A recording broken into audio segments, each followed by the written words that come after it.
여러분, 내일이 우리 절기상으로 할로라고 해요. 할로, 농사 짓는 사람들만 관심이 있고 별로 관심이 없는 날이라고 하는데, 찬 이슬이 맺힌다 해서 할로라고 하는데요. 이때는 이제 겨울이 온다는 그런 신호가 되기 때문에, 추수기에 이제 할로가 시작되기 때문에 서둘러서 이제 곡식을 또 추수를 한다고 합니다. 왜냐하면 시간이 조금만 늦어지면은 이제 과일이나 이런 곡식이 이제 얼어가지고 이제 딸 수가 없게 되기 때문에, 거둘 수가 없기 때문에 이 기간에는 아주 부지런히 손을 움직여야 추수를 제때 할 수 있다 하는 그런 이제 농부들에게 유익을 주는 어떤 계절의 신호죠. 그런데 아무리 농사를 봄부터 잘 뿌리고 여름 내내 잘 가꾸고 이게 가을까지 정말 병충해 맞고 자라왔는데, 이 한로가 오는 것도 모르고 조금 더 아주 잘 익은 다음에 연그른 다음에 이렇게 미루다가 다른 사람들 막 뵐 때 조금만 더 하다가 보면은 기회를 놓친다는 거예요. 추수 때도 딱 기회가 있답니다. 가장 딱 거둘 때가, 그때를 놓쳐버리면은 이 오래전부터 우리 농부들이 지혜로 이 할로라는 것을 만들어줬는데 그거를 무시했다가는 이제 곡식을 남보다 훨씬 더 적게 거둘 수밖에 없다. 참 농부들의 지혜로운 절기 개념이 아닌가 싶어요. 그런데 우리 인생에도 할로가 있다는 겁니다. 무시무시한 얘기죠. 인생에도 할로가 있습니다. 성경의 말씀에 보면 이제 계절을 돌아가는 거 우리가 어떤 증상들로, 현상들로 너희들 왜 계절을 바뀌는 것을 너희가 모르지 않느냐, 너희가 알지 않느냐 이렇게 말하죠.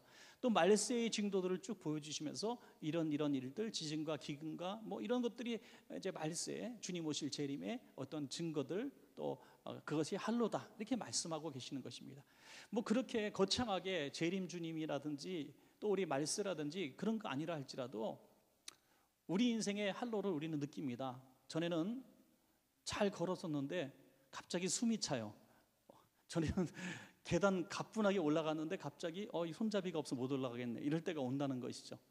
갑자기 신발끈을 묶으려고 그러는데 배 때문에 못 묶게 되고, 전에는 숨 차지 않았는데 숨이 차고, 갑자기 거울을 보는데 내 얼굴은 없어지고 30년 전에 돌아가신 아버지 얼굴이 막 나타나고 그러니까 이제 점점 자기가 늙어가는 거죠. 이제 어떤 자기가 이 사람이 정말 나이가 많은 사람이구나라고 생각했는데 내가 그 나이가 되는 거예요. 벌써 깜짝 놀라는 거죠. 제가 이제 군생활 잠깐 할 때 우리 제일 부대장이 나이가 다 차서 계급정년에 걸려갖고 퇴직을 한다 그러더라고요. 그래서 저랑 같이 전 제대하고 퇴직하고 그래서 야, 저분 나이가 이렇게 많을 때까지 잘했네 했는데 51살이었어요. 그때 저보다도 어려요. 저보다도 어린 사람이 그때 나이가 많게 보였는데 제가 그분보다 지금 나이가 더 많아요. 이런 걸 보면서 야, 이거 금방이구나. 그러니까 여러분들이 얼마나 지금 다 그런 생각을 하겠는가 하는 거죠. 이제 한 번만 눈 감았다가 뜨면은 추운 인생의 겨울이 온다, 추수기가 온다는 것이죠.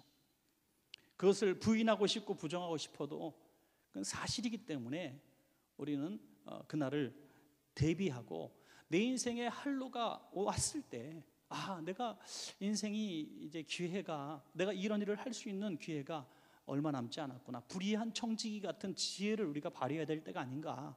또 할로를 만난 농부처럼 우리가 곡식을 베고 우리의 내세를 준비해야 될 때가 아닌가. 이걸 놓치면은 세상에 그렇게 미련한 인생이 없다는 것입니다.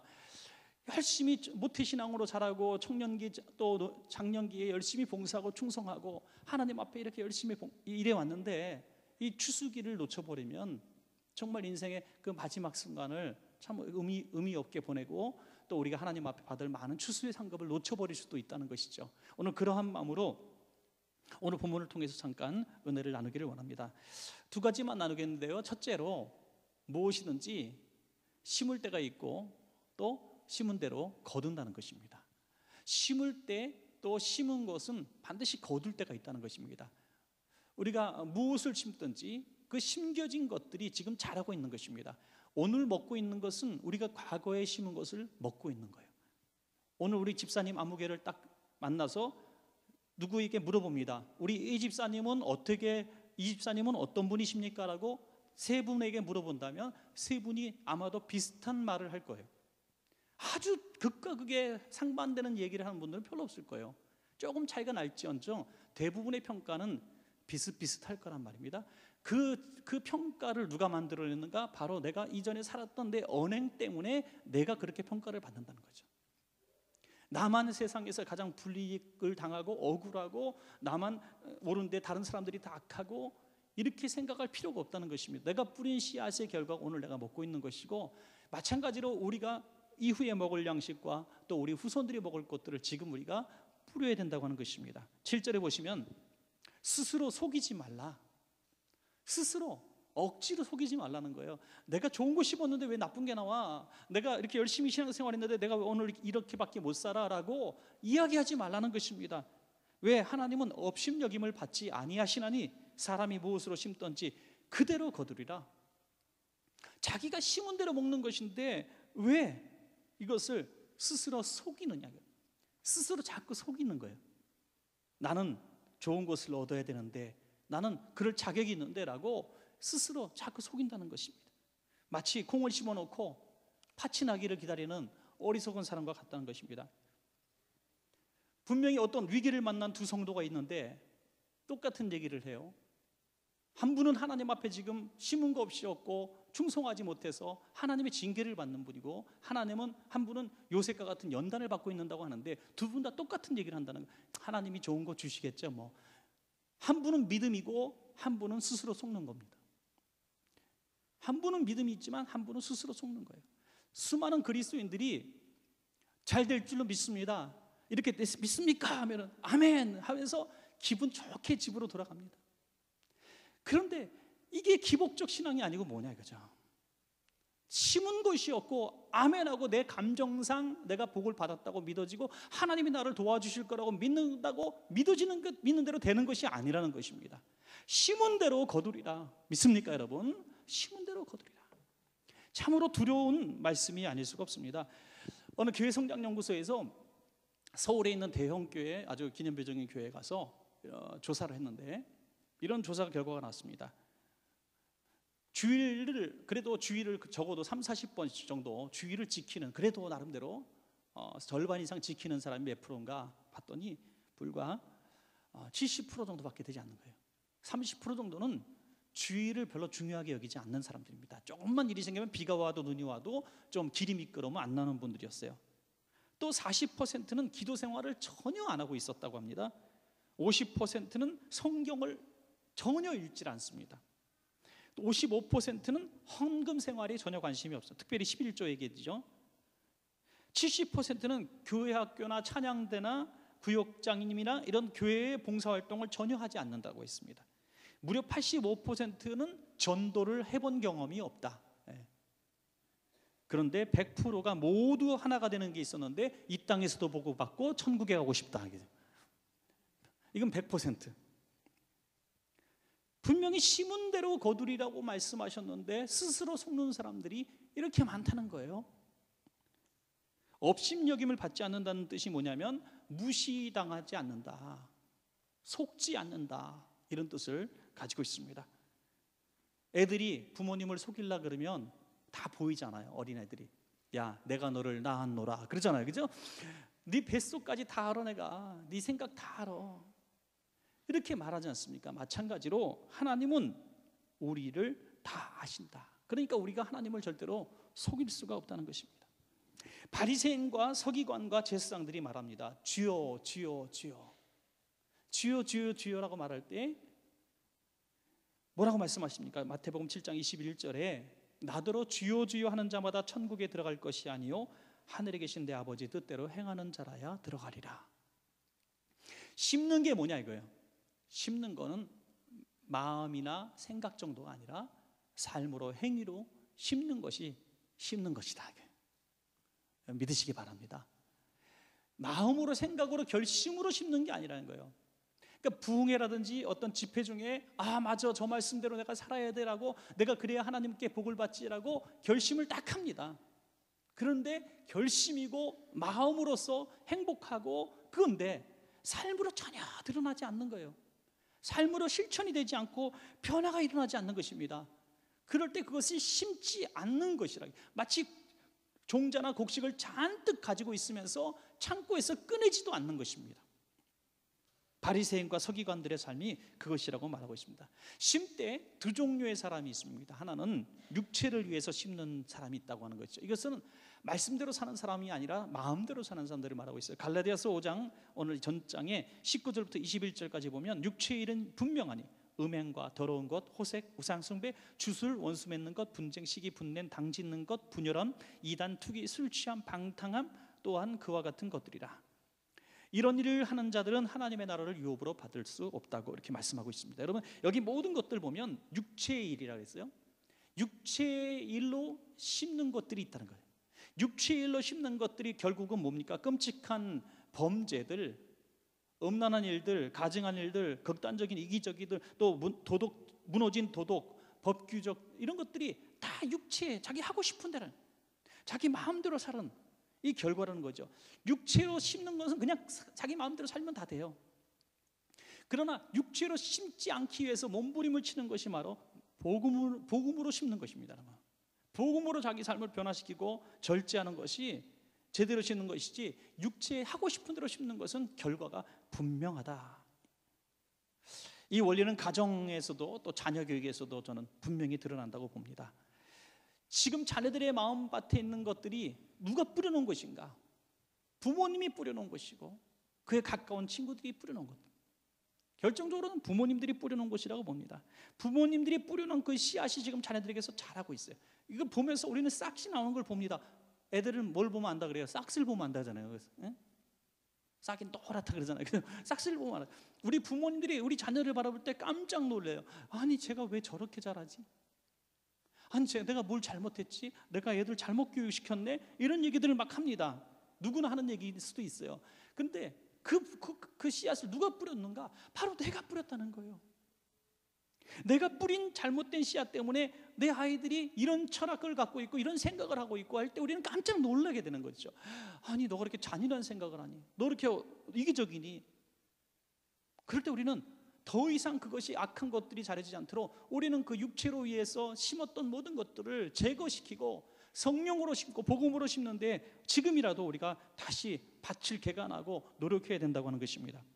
최근 이웃나라 풍경 중에 하나가 이 명절에 대이동을 하면서 이제 차로 뭐 1,500km, 막 2,000km도 막 간대요. 그런데 그 자동차로 이제 식구들이 다 싣고 가니까 어떤 차를 이제 검문해서 걸렸는데 보니까 승용차인데 앞에 부부가 타고 뒷좌석에 어린 아이들이 타고, 아니 트렁크 쪽에 누가 있다는 거야 앉아서. 그래서 트렁크에 사람이 있어 깜짝 놀랐고 열라고 그랬더니 부끄럽게 딱 여는데 보니까 노모께서 거기 누워 계시는 거, 이렇게 자리가 없어가지고 벽에 기대가지고 옆으로 가는 거예요. 트렁크에 꽉 끼어가지고. 그래서 어르신을 이렇게 해놓고 애들 뒷좌석에 태우는 사람이 어디냐, 호통을 쳤더니 애들이 같이 있기 싫다 그랬다고 그래요. 애들이 할머니랑 같이 타기 싫다고 뒤에다 트렁크에 앉혀놓은 거예요. 야, 그런 기가 막힌 일들이 지금 이 시대에 오늘날 일어나고 있다는 거예요. 그 모습은 딱 30년 후에 자기 자리인지 모르고 그 사람이 그 자리가 자기 자리가 될 줄 모르고 그렇게 불효하는 모습을 지금 고발당하고 있다는 거죠.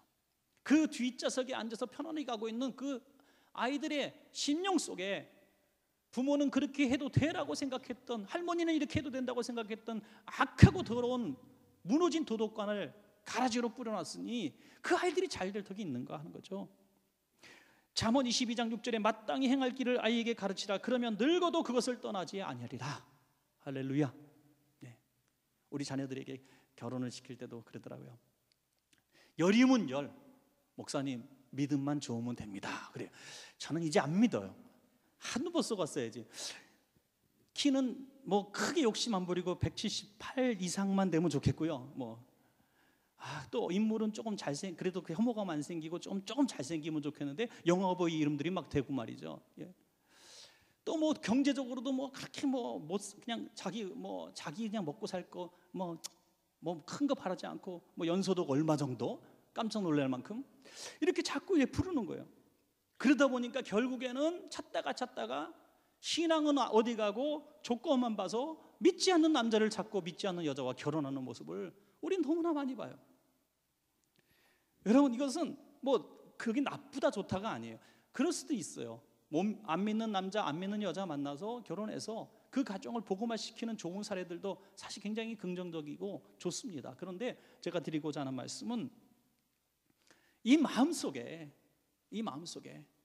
정말 신앙이 제일 우선이고 믿음대로 사는 것이 얼마나 복이고, 내가 결혼해서 내 아이들을 키울 때 어린 태어나자마자부터 정말 이 기도로 태어나게 하고 태교하고, 정말 처음 애 데리고 나왔을 때 부부가 같이 기도를 받고, 이런 삶을 꿈꾸는 것이 누가 심겨주는 꿈이냐? 바로 부모님이 심겨주는 꿈이라는 것입니다. 디모데의 믿음을 말할 때에 사도 바울은 이렇게 합니다. 네 외할머니 로이스와 너희 어머니 유니게의 것이다, 이렇게 얘기합니다.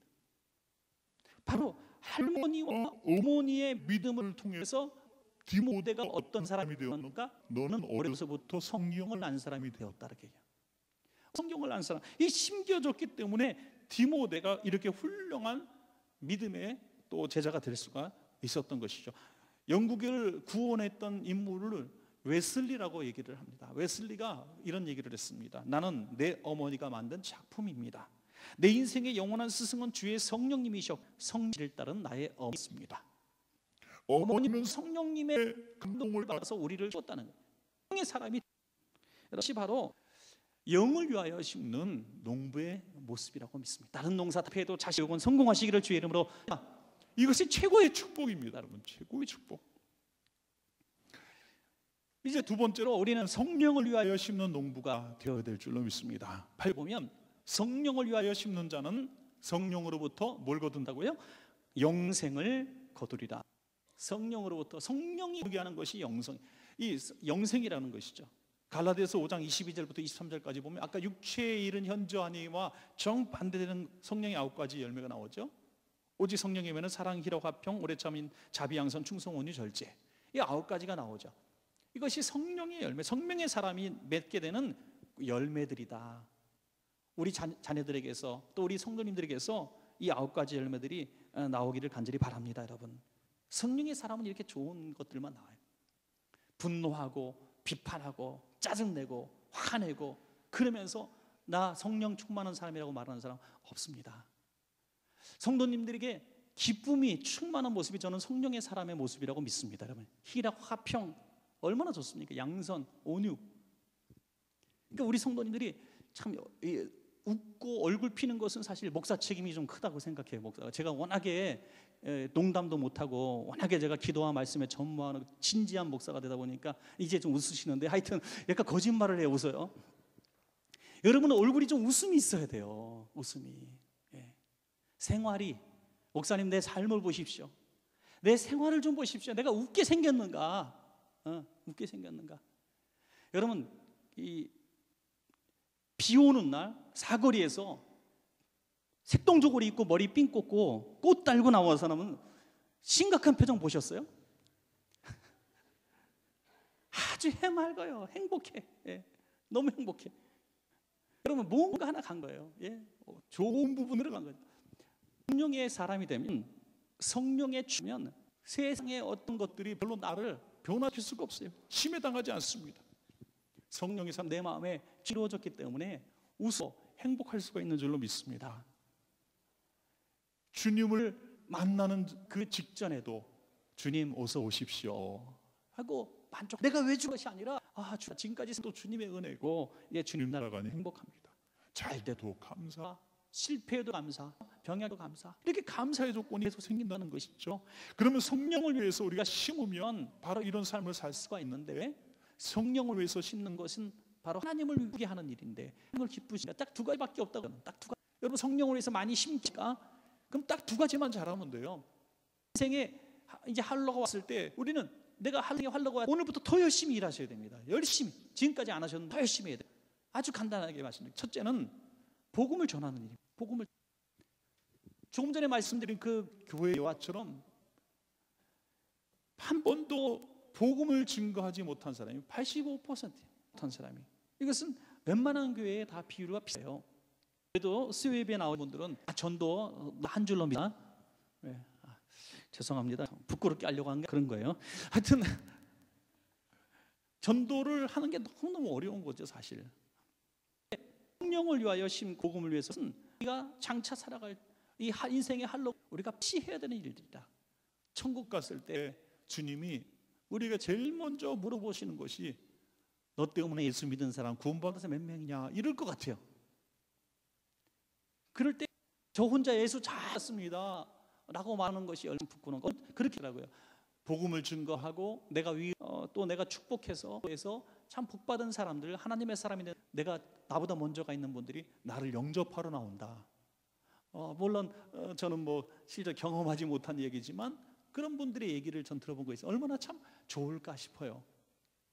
우리와 함께 신앙생활했던 우리의 믿음의 형제자매들, 우리 원천교회에서 먼저 하나님 나라가 간 우리의 믿음의 선배들이, 또 우리가 전도해서 예수 믿게 된 분들이 하나님 나라에서 나를 기다리고 있다. 얼마나 그 재회의 기쁨이 참 클까.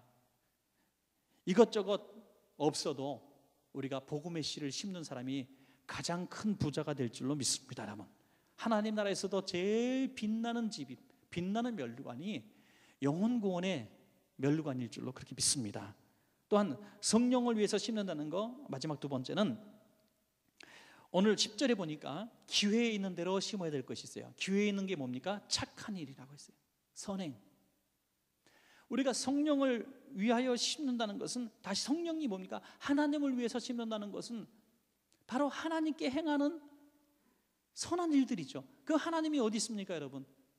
하나님께 우리가 선한 일을 한다는 게 뭡니까? 가장 가깝게는 우리가 하나님을 섬기는 이 성전 안에서 하나님이 맡겨주신 사명에 충성하는 일이 되겠고, 또 우리 삶의 터전에서, 우리 가정에서 내가 맡은 직분을 성실하게 착하게 하는 것이겠고, 내 직장과 사업장과 내가 만나는 사람들에게 선한 일들을 행하는 것이, 선행하는 것이 바로 성령을 위해서, 하나님을 위해서 심는 것이다. 그렇게 말씀하고 있는 것입니다. 고린도서 9장 6절과 7절에 보면 이것이 곧 적게 심는 자는 적게 거두고 많이 심는 자는 많이 거둔다 하는 말이로다. 각각 그 마음에 정한 대로 할 것이요 인색함으로나 억지로 하지 말지니 하나님은 즐겨내는 자를 사랑하시는. 왜 갑자기 즐겨내는 실제적인 어떤 투자에 대해서 말하고 있어요.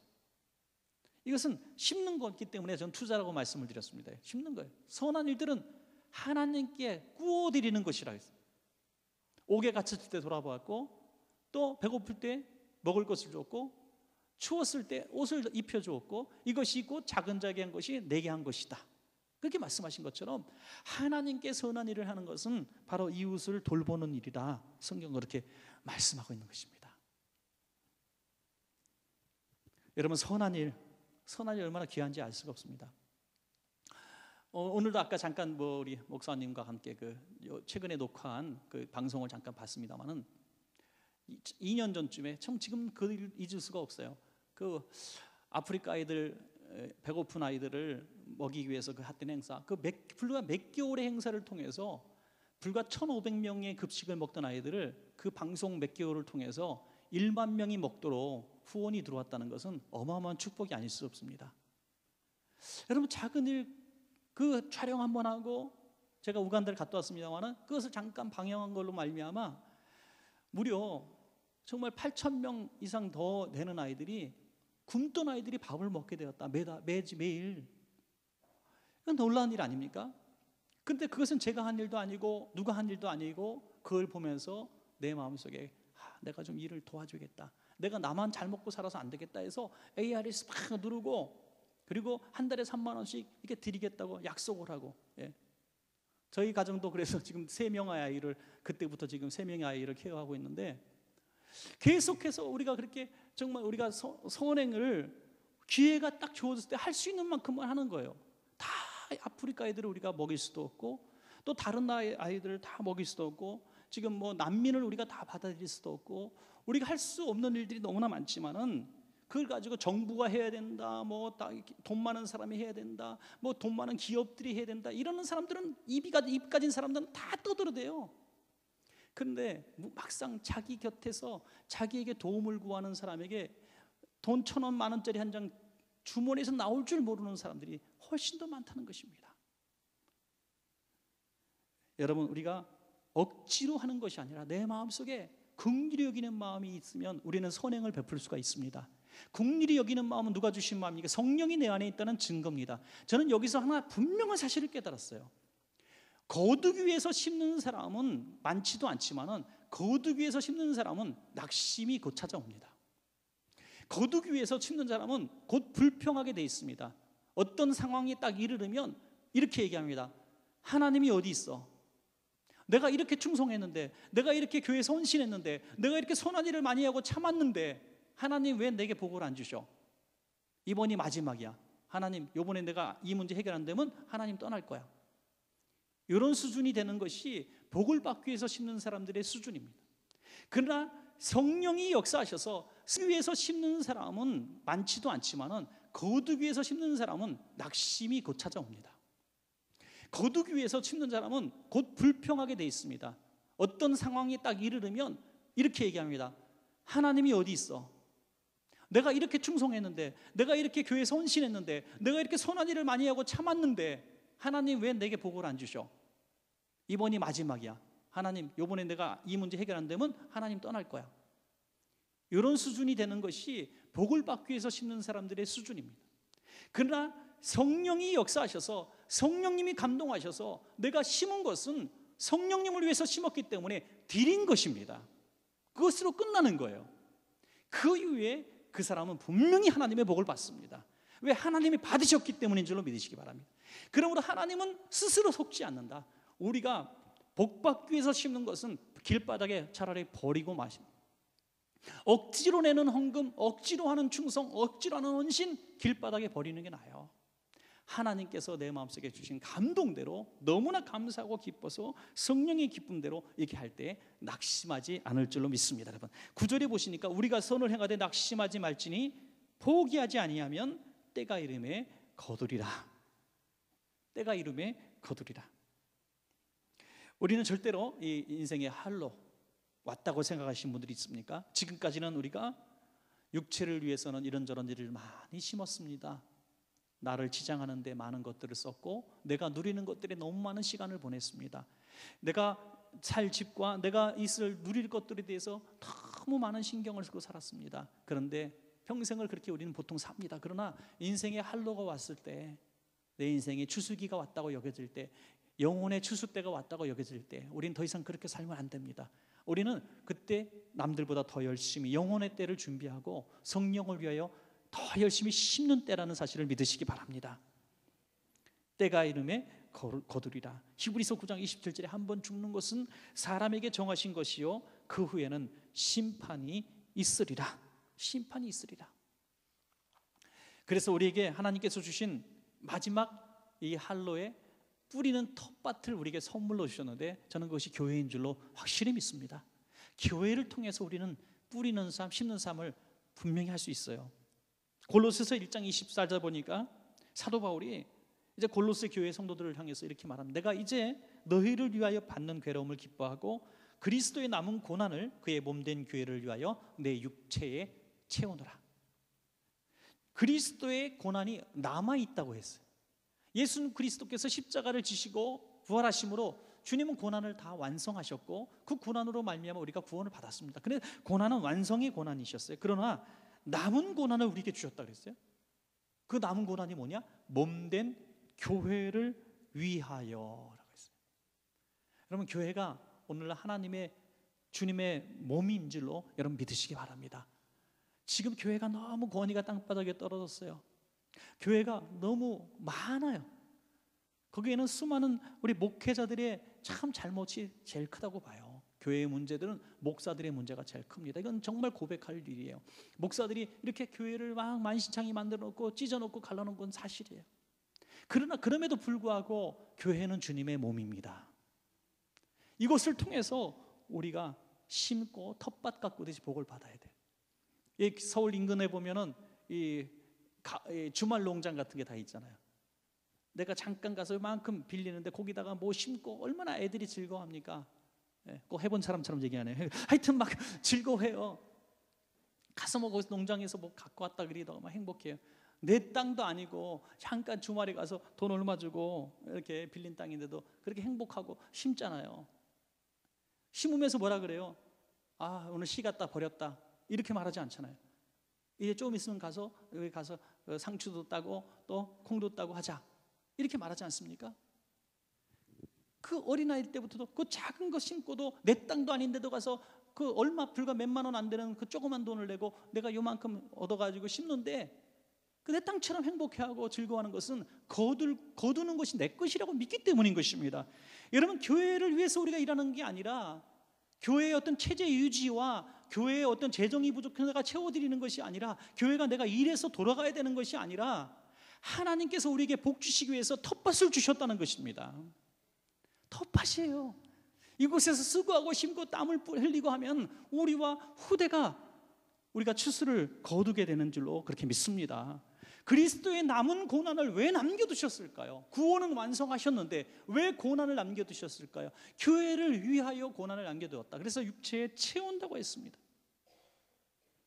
아주 오래전에 한 20년 전쯤 되나요? 어떤 성도님이 정말 어려운 시기에 전화하셨어요. 그래서 제가 이 상담 하나 하겠습니다. 그러면서 얘기해요. 너무 어려운데 남편은 실직하고 돈이 없는데 자기가 나가서 이렇게 좀 소일거리 해가지고 이제 수익을 하나 얻었다는 거예요. 그 8만 원을 받았대요. 8만 원. 근데 지금 너무너무 어렵고 빚도 많이 져서 자기는 지금까지 11조라는 것을 한 번도 어긴 적이 없었는데 월급 받을 때는 지금 이렇게 어려울 때 실직했을 때 이 돈 딱 받는데 양심의 갈등이 생겨서 어떻게 할 수 없다는 거예요. 그래서 하나님께 내가 나중에 11조를 드리겠습니다 하고 메모를 해놓고 나중에 돈 좀 생기면 그 11조 다 해서 드리면 이거 성경적으로 괜찮은가? 지혜로운 질문인 것 같아요. 그죠? 그래서 11조를 내가 꾸겠다는 거죠. 내가 먹겠다는 게 아니라 11조를 꾸겠다는 거예요. 그래서 제가 뭐라고 말씀드렸을 것 같아요? 예? 제가요, 집사님 진짜 11조 한번 할 때가 왔습니다. 이렇게 하려다가 믿음대로 하세요 그랬어요. 믿음대로 하세요. 차마 차마 못하겠더라고. 차마 성경적으로 신앙적으로는 집사님 정말 있어도 없어도 어차피 없는 거 목숨 걸고 한번 해봅시다. 이렇게 말하고 싶은 마음이 있었지만 그 상황을 조금만 엿보면은 그런 말을 할 수가 없더라고요. 우리는 인생 살면서 그렇게 믿음과 삶의 많은 충돌들을 겪으면서 진짜 신는 것이 무엇인가 하는 것을 보게 되는데 저는 그것이 사르밧 과부의 모습에 저는 비밀이 있다고 봅니다. 엘리야라는 사람에게 심은 것 같지만 하나님의 음성에 순종하고 심었을 때 그것이 조그만 것이 먹고 죽으려고 했던 그 마지막 음식이 그 가뭄을 다 지나도록 풍성하게 주시는 하나님의 선물이 되었고 보너스를 얻은 것은 그 아들이 죽었을 때 살림을 받았다는 것이죠. 심은 것이 매우 작았지만 그 심은 것은 엄청난 것이었다고 하는 것이죠. 우리가 절대 평가를 하나님은 하시는 분이지 상대 평가를 하시는 분이 아니라는 겁니다. 그래서 누가 뭐 엄청난 헌금을 드렸다, 누가 엄청난 헌신을 했다, 그것에 우리는 주목할 필요가 없습니다. 그 사람의 드릴 형편에 그것을 했다면 오히려 작은 것일 수도 있는 거예요. 우리가 항상 교회 신앙생활하면서 조심해야 될 게 뭐냐면 나는 이 정도면 다른 사람에 비해서 괜찮은 거야 라고 스스로 위안하지 마십시오. 여러분, 하나님께서 보시는 수준에 내가 최선을 다해야 될 줄로 믿습니다. 여러분, 이거 절대적인 평가예요. 내가 이만큼 복을 주었는데 너는 왜 안 줘? 김충근 박사가 37살에 그 암으로 죽게 되었을 때 하나님 내가 왜 이렇게 돼야 됩니까? 라고 원망할 때 하나님이 하신 말씀이 왜요? 네가 이 독소 때문에 죽는 줄 아느냐? 너는 죄 때문에 죽는다. 분명히 그는 신앙인이었고 그 6년 7년 동안 박사 석사하면서 하루에 3시간밖에 자지 못했지만 그 신앙생활은 어긴 적이 없다고 해요. 헌금 생활도 잘했습니다. 그런데 하나님께서 그렇게 말씀하시는 거예요. 내가 무슨 죄를 졌습니까? 그래서 죄를 딱 하나님이 보여주시는데 A4 용지 52장이 나왔대요. 52장. 별의별 죄들이 다 나오더라고요. 그리고 하나님이 마지막으로 딱 하시는 말씀이 뭐냐면 네가 예수 믿고 지금 몇 년이냐? 22년입니다. 네가 22년 동안 나를 위해서 수많은 시간 기도하고 노력하고 충성했지만 너는 너가 복을 받기 위해서 하지 않았느냐라는 말씀을 주셨다는 거예요. 오늘 말씀과 너무나 부합되는 말씀 아니에요? 너가 22년 동안 신앙생활하고 열심히 기도했고 부르짖어 기도했고 때로는 금식도 했지만 주님 석사 통과해 주세요, 박사 통과하게 해주세요, 300불 갖고 미국 왔는데 굶어 죽지 않게 해주세요. 계속 이런 기도하지 않았느냐? 네가 언제 나의 영광을 위해서 심었느냐는 것이죠. 그때 눈물 콧물을 흘리며 회개했을 때 그러니까 인생의 수명의 연장을 받은 줄로 믿으시기 바랍니다. 여러분, 오늘 주님이 인생의 할로에 닥쳐있는 저와 여러분에게도 그렇게 질문하실지 몰라요. 그러니까 수많은 시간 기도도 했고 금식 기도도 했고 부흥회 때 빠진 적이 없고 11조도 빼놓친 적이 없지만 네가 과연 성령을 위하여 하나님이 나를 위하여 심었느냐, 아니면 네가 얻을 것들을 위한 육체를 위한 심음에 어떤 위선적인 심음이 있었느냐라고 질문하실 수도 있다는 것입니다. 그것은 아무 소용이 없다는 거예요. 성령을 위하여 심는 것은 내 안에서 성령께서 시키는 일에 대한 순종이고 이것은 헌신인 것입니다. 십자가인 것입니다. 눈물을 흘리며 씨를 뿌리는 자는 기쁨으로 단을 거둘 줄로 믿습니다. 여러분, 우리 원천교 성도님들은 인생의 할로 딱 왔을 때 더 열심히 일하셔서 마지막 날에 수많은 영육간의 축복을 누리는 우리 성숙하고 추수기에 가득 안고 주님 나라 갈 수 있는 저와 여러분 되시기를 간절히 축원합니다.